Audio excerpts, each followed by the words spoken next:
Let's continue on and keep looking at what makes these reciprocal trig functions unique. And so we're going to do a little bit of behavior exploration and thinking about how does sine behave, and therefore how would its reciprocal behave. So to do that, we're going to do a little bit of fraction review before we even dive into the graph itself. So if you do a like 1 over 1/2, what actually ends up happening is that's 1 divided by 1/2. And if we remember from our fraction math, 1 divided by 1/2 would be the same thing as 1 times the reciprocal, or 2. So 2. Versus 1 over 1/4 would actually be equal to 4. So when I'm considering which value is greater, that sort of fraction divided by the smaller fraction ends up being a larger number. So if I'm thinking about that mathematically, then something like 1 divided by 0.1 would be, 10, but 1 divided by 0.01 would actually end up equaling 100. So the smaller that number is in the denominator, the larger my actual numerical value ends up being. And so in this case, if I'm going from least to greatest, that 1 over 0.1 would be the smallest, and the next one would be the 1 over 0.01, and then it would go 1 over 0.001, and 1 over 0.0001, and then the largest one being that particular decimal.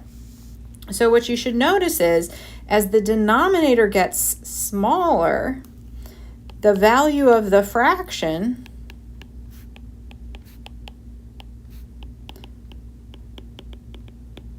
gets larger. And we can actually look even a little closer at it. So we said this was 10, this was 100, this would come out at 1,000.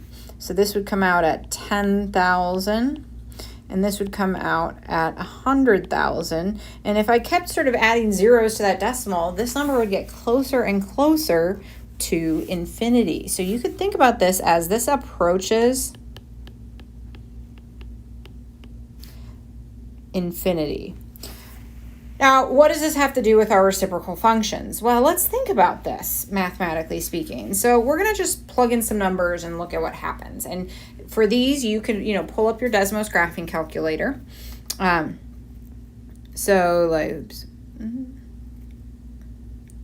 going to actually pull up our Desmos graphing calculator here. And so sine of 3, and so we can go here and we're going to do sine of 3. You would get 0.141. Okay. And if I did sine of 3.1, I would get a slightly smaller number, 0.0415. And if I did 3.14, I'm getting 0.00159. So what you should notice is my numbers here are getting smaller and smaller and smaller until if I actually put in the value of pi here, I would get 0. So the question is, what on earth is the reciprocal function doing as these decimals get smaller and smaller and smaller? Because if I actually go and I try and type in cosecant of pi, I'm going to get an error message on the calculator, which makes sense because if I did the reciprocal of 0, I would have 1 over 0, which, well, I can't take something and divide it into nothing. If I have 10 cookies, I can't split them into 0 parts. It just doesn't work. So this is undefined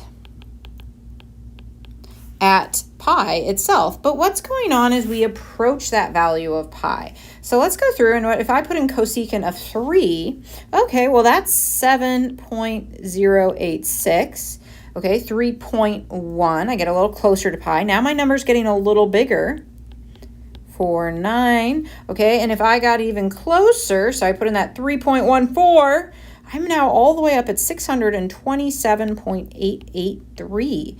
And if I got even closer, you could,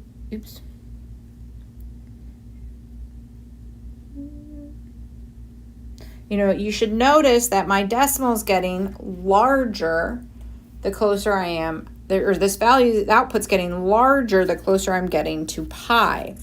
So as our sine graph approaches pi on the from below, our cosecant, our reciprocal values, are getting bigger and bigger and bigger. So this notation here, just to sort of get a sense of it, that little negative sign is just meaning we're approaching pi from the left.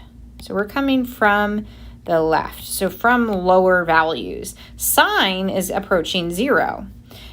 As x approaches pi from the left, cosecant, though, is actually approaching infinity because we're getting that smaller decimal in the denominator of our fraction going on.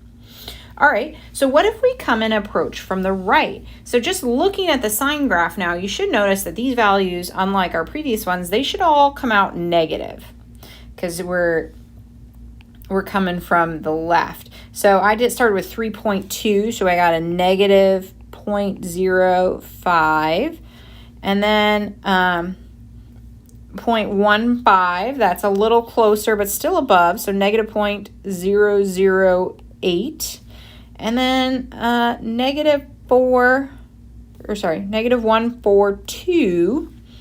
Notice negative still, but an even smaller decimal. And so just take a minute and predict. Yes, sine is still approaching 0. This time, you notice the little plus sign, we're coming from the right. But what's going to happen when we look at the reciprocal functions? Well, knowing what we talked about on the previous problem, since sine is negative, I would bet cosecant is negative. And you should notice, okay, so we got negative 17.1. And then if I move to 3.15, I get negative 118.94. And 142, I get negative 2,454.9. So you should notice that our values are getting, and if I put in pi itself, we've already done that, that's undefined.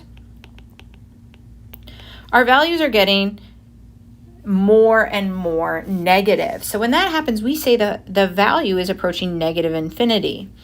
Well, so if I just looked at this situation, what's going on here? Well, the cosecant graph, if we sort of fill it in, actually has what is known as a vertical asymptote there. So, one side of pi over 2 is approaching positive infinity, while the other side is approaching negative infinity. And notice that's going to happen every time my sine graph approaches 0. And it makes sense because the same thing would be going on. So if we want to generalize, and I'm going to flip back to full screen here. If I want to generalize what's happening as sine approaches 0 to cosecant, I would say that cosecant of x would be approaching either positive infinity or negative infinity. And that would depend on whether the sine function is positive or negative. You could, and so this would be our generalization. It's getting infinitely large. So what this basically answer in part F is proving, and we sort of talked a little bit about when we looked at the graph, is that basically our graphs of cosecant have vertical asymptotes. And this is different than, our sine and cosine graph. Our sine and cosine graphs were continuous. We no longer have a continuous function. So instead, every time there's a vertical asymptote, is going to be when sine is approaching 0. So if I'm looking on the domain between 0 and 2 pi, when does sine of x equal 0? Well, it equals 0 at 0. And then it also equals 0 at pi. And then equals 0 again at 2 pi. So basically I only had us go from 0 to 2 pi, but we could keep going. We'd have another asymptote at 3 pi, at 4 pi, or we could go in the negative direction. And so we're going to have asymptotes sort of on those pi terms. If that's true because cosecant is the reciprocal of sine, well then you're going to get a similar relationship when you're looking at secant, because think about it, secant of x is equal to 1 over cosine of x.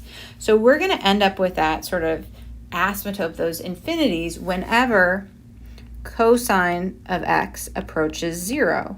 Well, cosine of x, so when does cosine of x approach 0 or equal 0?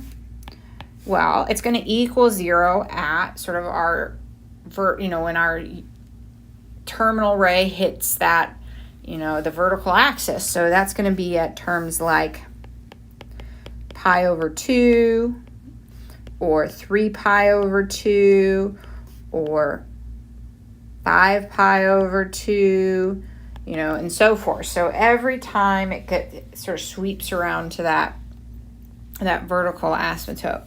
So our justification here would be secant is going to approach positive or negative infinity whenever cosine of x approaches 0 and cosine of x equals 0 at sort of our pi over 2, 3 pi over 2, 5 pi over 2, whenever that sort of term next to the pi is odd. And this is just getting you a sense of sort of the interesting features of these reciprocal function graphs. They're not continuous, they look a little different, and so it's important to just sort of always think back to that, especially as we move into sort of solving equations with them and those sorts of things. All right, now we're going to sort of turn back a little bit and sort of go back to some of the ideas that we were looking at, and I'm sort of skipping back, that notion within the unit circle. And if we were given a point on the unit circle, what could we know about sort of our trig ratio? So I hope you wrote this down, because we're going to sort of be referring back to some of these ideas as we answer the following question. So we're given a coordinate point on a circle. This isn't a unit circle, and I know it's not a unit circle because those points are way too big. And I'm asked to sketch a circle with a terminal ray that intersects the circle at this particular point. I want to label the angle formed by the terminal ray as theta. Now, in this particular case, I like to do black for the coordinate plane. And I'm going to sketch my poorly drawn circle. So you'll notice my circle drawing skills are not perfect, but it works. And I want to point at basically 20, negative 21. Yeah, I don't know where that's going to be. I'm going to sort of make up a point. It's going to fall, somewhere down here because the x coordinate is positive, the y coordinate is negative. So we're going to call that point right there 20, negative 21. With this would be then our angle theta. Now, if I'm looking at this circle, there's some pieces of information I don't know. One of the first things I don't actually know is the radius length. I know clearly this isn't a unit circle because my point on the circle is further away than 1 unit. But I don't actually know how big the circle is. So I need to figure that out before I can do anything else, because remember our sine and cosine value is measured in radius length. So if I don't have those radius lengths, then I can't figure out what sine is or cosine is. So I like to sort of, almost similar to what we had back on that first page, I'm going to draw in a triangle similar to this one right here from my coordinate point, and I'm going to label the side lengths I know within it and then use that to sort of figure the rest out. So here's my vertical distance. That's negative 21. And then I have my horizontal distance. That's 20. And I have a pretty little right triangle and my unknown radius length. Well, within any right triangle, I can find the side lengths by using Pythagorean's theorem. So if you remember Pythagorean theorem, the hypotenuse squared equals the two leg lengths squared added together. So 20 squared plus 21 squared. And you might be going, but you dropped off the negative. Well, I dropped off the negative because if I square it, it's not really going to matter.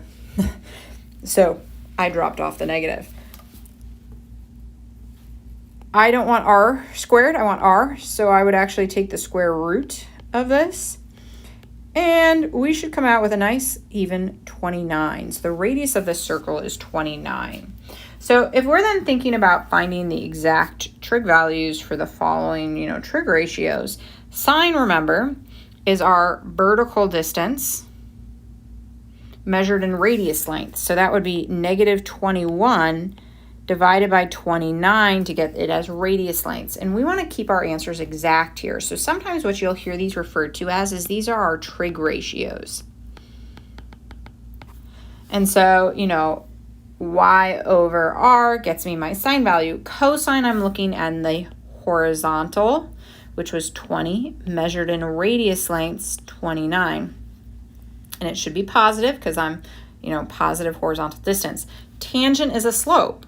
Slope is our sort of change in height. So that negative 21 divided by our horizontal change, 20, and a negative slope makes sense. Now to simply get from the first to sort of our reciprocal functions, we simply need to take the reciprocal of each of these. So in this case,